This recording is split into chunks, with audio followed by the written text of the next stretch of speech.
और दिल्ली में public examination की लेकर संशोधन बिल पर सपा सांसद डिंपल यादव ने बयान दिया। उन्होंने कहा कि विपक्ष फिर से चर्चा की मांग कर रहा है और बहस के दौरान छात्रों पर हुए लाठीचार्ज, पुलिस के व्यवहार का मुद्दा उठेगा।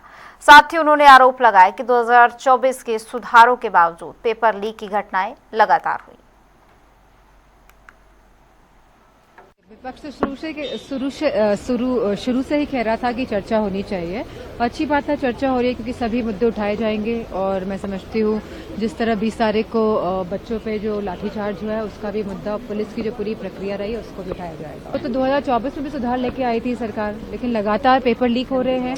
बच्चे क्यों आए थे संसद तक, मार्च क्यों किया था बच्चों ने? क्योंकि वो सरकार को जिताना चाहते थे कि सरकार जिम्मेदारी ले और एनटीए के जो भी लोग इसमें रिस्पॉन्सिबल है उनको भी इस्तीफा देना चाहिए। नहीं, ये बहुत ही दुखद है क्योंकि जिस तरह से भारतीय जनता पार्टी कार्य कर रही है, जिस तरह से वो एक भय का माहौल पूरे देश में स्थापित करना चाहती है और फिर देश में राज करना चाहती है, तो ये उसी प्रक्रिया का एक हिस्सा है कि लोगों के जहन में, लोगों के अंदर भय यानी कि फियर कैसे क्रिएट किया जाए, इसी मानसिकता के साथ भारतीय जनता पार्टी हमेशा काम कर रही है। आपने तो किडनैप कर लिया।